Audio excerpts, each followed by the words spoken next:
O Senhor esteja convosco. Proclamação do Evangelho de Jesus Cristo segundo Marcos. Naquele tempo, as autoridades mandaram alguns fariseus e alguns partidários de Herodes para apanharem Jesus em alguma palavra. Quando chegaram, disseram a Jesus: Mestre, sabemos que tu és verdadeiro e não dás preferência a ninguém. Com efeito, tu não olhas para as aparências do homem, mas ensinas com verdade o caminho de Deus. Dize-nos, é lícito ou não pagar o imposto a César? Devemos pagar ou não? Jesus percebeu a hipocrisia deles e respondeu: Por que me tentais? Trazei-me uma moeda para que eu veja. Eles levaram a moeda a Jesus e Jesus perguntou: De quem é a figura e a inscrição que estão nessa moeda? Eles responderam: De César. Então Jesus disse: Dai, pois, a César o que é de César, e a Deus o que é de Deus. E eles ficaram admirados com Jesus. Palavra da salvação. Ave Maria, cheia de graça, o Senhor é convosco. Bendita sois vós entre as mulheres, bendito o fruto do vosso ventre, Jesus. Santa Maria, Mãe de Deus, rogai por nós, pecadores, agora e na hora de nossa morte. Vinde, Espírito Santo, vinde por meio da poderosa intercessão do Imaculado Coração de Maria, vossa amadíssima esposa. Podemos sentar um instantezinho. Jesus, manso e humilde de coração. O cristianismo não é uma religião subversiva ao Estado. Mesmo que os impostos sejam injustos, absurdos, mesmo que os impostos não sejam revertidos para o bem comum, nós não podemos sonegar impostos. O Brasil é o maior campeão de impostos do mundo e também o maior campeão de corrupção do mundo. Viver num país onde suga o sangue dos seus cidadãos e os impostos não são revertidos como deveria, de certo é um tanto quanto revoltante. Mas nós, cristãos católicos, não devemos sonegar os nossos impostos. Pagar o que for aquilo que o Estado pede, na parte do imposto anual, na parte das questões próprias da nossa casa, dos automóveis, as questões trabalhistas. Não podemos ser sem caráter, maus caráteres, não podemos. Porque o que é um mau caráter? É uma pessoa que não desenvolveu a sua personalidade, ela não desenvolveu a retidão da sua vida. E duas coisas formam o caráter destruído, o mau caráter: a falta de educação e principalmente a falta de exemplo. O exemplo é capaz de destruir o caráter de uma pessoa. E ela vai se tornando, desculpe a expressão, mas é a expressão que a gente nasceu ouvindo: aquele fulano é malandro, Ele gosta de dar o migué nas coisas, vai dando o migué, vai passando a perna em tudo, em todos. Cristão não pode ser assim, católico não pode ser assim. Quem segue nosso Senhor Jesus Cristo tem que viver na retidão. E no livro de Tobias, acabamos de ouvir, Tobias ficando cego pelos excrementos dos pardais, e as pessoas que estão ao lado de Tobias dizendo: mas você sempre foi um homem reto, sempre foi um homem justo, sempre foi caridoso, sempre ajudou as pessoas. Onde estão as tuas esmolas? Onde estão os teus sacrifícios? Onde que está a sua retidão? Agora está aí cego, e cada vez que vem médicos e remédios você fica pior. No momento da fragilidade, no momento da provação, Satanás vem nos rodear. Jesus a mesma coisa, pregado na cruz, começaram a dizer: não és o Filho de Deus? Não fez milagres? Não curou? Não libertou? Então agora é a sua vez. Desce da cruz, para que nós creiamos que tu és Deus. Então, meus irmãos, nós seremos tentados, nós seremos provocados pelo inimigo, porque o inimigo, ele tem inveja dos cristãos, porque os cristãos não são subversivos ao Estado, nunca foi. Em meio às perseguições romanas, em meio às injustiças dos imperadores, os cristãos se conservavam como Tobias, retos, devolvendo seus impostos, vivendo debaixo da lei dos homens, mas jamais sem burlar a lei de Deus. Dê a César o que é de César e dê a Deus o que é de Deus. O cristão não se volta contra o Estado, jamais fez isso. É o Estado que se volta contra os cristãos. E quando o Estado proíbe a religião ou coíbe a religião, isso tem nome, isso chama-se laicismo. E depois da Revolução Francesa, o Estado, que sempre foi laico, se tornou laicista, ou seja, perseguidor da religião. Vai coibindo a religião, vai criando problemas para a religião. Haja vista a educação dos filhos, que é um dom de Deus e primordialmente confiado aos pais, para que possa educar os filhos. O Estado não tem direito de tomar os filhos, a educação dos filhos, e dar uma educação pervertida, cheia de ideologias, aos filhos dos cristãos. Não. Nós temos o dever e a salvação de educar os nossos filhos, sim, não numa insubmissão ao Estado, mas o Estado também precisa respeitar a liberdade religiosa. Isso é causa pétrea da Constituição Federal.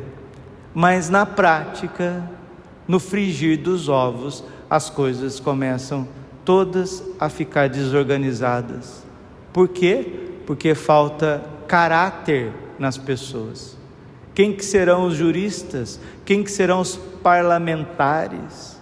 Quem que serão os governadores? Quem que serão os prefeitos?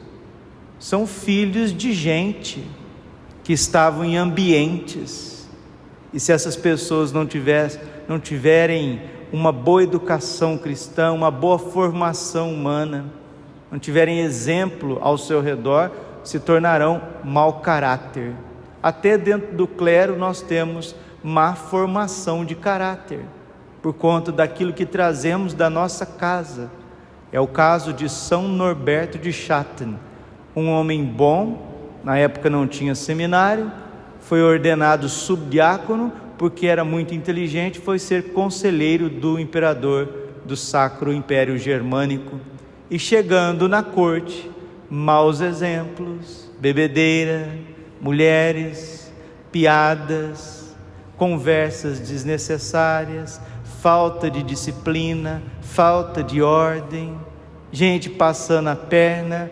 Um rapaz bom, um jovem bom, que poderia se tornar um grande sacerdote, ali como subdiácono, como seminarista. Na época não existia seminário, mas só para a gente entender, ele era como se fosse um seminarista, e ele foi se perdendo, foi virando um mundano, porque o Espírito Santo, ele vem a nós, os dons e a graça vem a nós, mas Santo Agostinho mesmo já dizia que a graça pressupõe a natureza. Não acha que Deus vai vir e fazer tudo sozinho, não. Santo Agostinho, doutor da graça, diz: aquele que te criou sem ti, não te salvará sem ti. Você precisa sim ser honesto, e nós precisamos lutar para ser honesto, viu, meus irmãos? Porque dentro de nós, desculpa, eu detesto essa expressão, uma coisa que eu abomino e tenho vergonha, jeitinho brasileiro. O que é o jeitinho brasileiro? Traduzindo, mau caráter, malandro, passa a perna nos outros. Olha como que a gente vai ficar conhecido. Jeitinho brasileiro, um jeitinho sem vergonha, um jeitinho salafrário, um jeitinho desonesto. Isso tem nome, isso chama-se roubo. Isso vai diretamente contra o 7º mandamento: não roubarás. Seja certo, o que é certo, o que é errado. Ai, fulano é Caxias, ai, aquele ali é Caxias, nada nele passa. Graças a Deus que não passe mesmo, na tua vida. O que é teu, o que é dos outros é dos outros. Quando as pessoas iam confessar com o Padre Pio, ele tinha o dom de presciência, ele via a consciência das pessoas. E quando as pessoas confessavam e às vezes escondiam seus pecados, o Padre Pio dizia os pecados que eram escondidos. Aí depois, um dia, uma senhora foi confessar com ele. Ele disse: olha, minha senhora, sua mão está negra, está enegrecida, está escura. Ele falou: não, padre, minha mão não está negra não está escura, enegrecida não. Está sim, olha aí. Não, padre, minha mão está normal, da cor normal. Está negra a sua mão, está preta a tua mão, enegrecida, cheia de sombras. Não, está não. Está sim. Não está, padre. Está, porque com essa mão que Deus te deu, você tem roubado, e o que você pega com a sua mão, mancha a sua mão. Não peguemos nada que é dos outros. Dê a César o que é de César, dê a Deus o que é de Deus. E o que é de Deus? A adoração. A primeira virtude da religião é a adoração, dar a Deus o que é de Deus. Isso é direito. E Norberto, que estava se tornando um mau caráter, precisou fazer uma viagem. Naquela época andava-se a cavalo, veio uma grande tempestade e ele se acidentou, quase que morreu.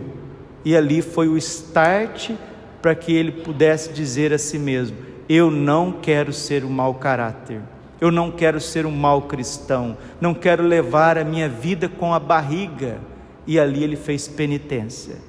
Aqui está a necessidade da penitência: acordar cedo, dormir cedo, ser temperante no comer, no falar, ser organizado, rezar de joelhos, saber fazer silêncio, saber obedecer os pais, saber se entregar em sacrifício, porque a penitência, ela tudo reforma. E esse jovem Norberto começou a fazer penitência e vida de oração e de recolhimento, e graças a Deus não morreu, não ficou paraplégico, conseguiu se recuperar e foi ordenado. No mesmo dia foi ordenado diácono e sacerdote. E uma vez ordenado sacerdote, o Espírito Santo tomou conta de tal forma do coração de Norberto, que aquele relaxo, aquela tibieza se transformou em fervor. E ele começou a pregar em todo o norte da Alemanha, na região de Schatten. Foi pregando, ensinando a reforma dos costumes, denunciando os pecados, os abusos do clero e dos príncipes. E ele pregava de tal forma que o Papa disse: continue, meu filho, e muito mais, funde uma congregação para que venha homens reformados, para que vocês possam viver uma vida austera de penitência, de oração, de recolhimento, de estudo. E assim ele fez, obedecendo o Papa. Fundou uma congregação por volta do ano 1100. São Norberto de Schatten é contemporâneo, mais ou menos ali, de São Bernardo de Claraval, para vocês contextualizarem. E esta ordem começou a florir vocações, e começou uma reforma dos costumes no norte da Alemanha, que se espalhou também pela França. Um homem que estava num caminho torto, um homem que estava com o caráter comprometido, mas pelo sofrimento, por um acidente, por um mal aparente. Nós vamos ver no livro de Tobias que esse mal, essa cegueira, esta doença concorreu para o bem não só de Tobias, mas também do seu filho Tobit e de Sara e de todos que estavam ao redor, assim também esta doença e esse acidente do Norberto concorreu para o bem de tantos na Europa. Deus é assim, Ele não permite o mal, se do mal Ele não pudesse tirar um bem muito maior. Romanos capítulo 8, versículo 28, tudo concorre para o bem daqueles que amam a Deus.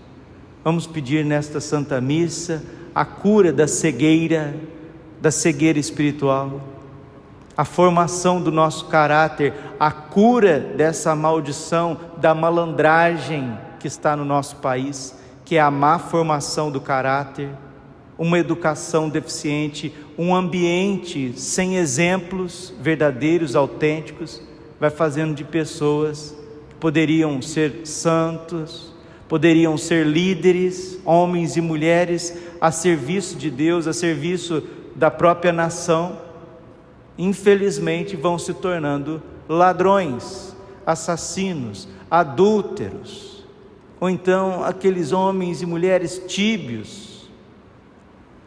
E aí a vida fica pesada e difícil para todos.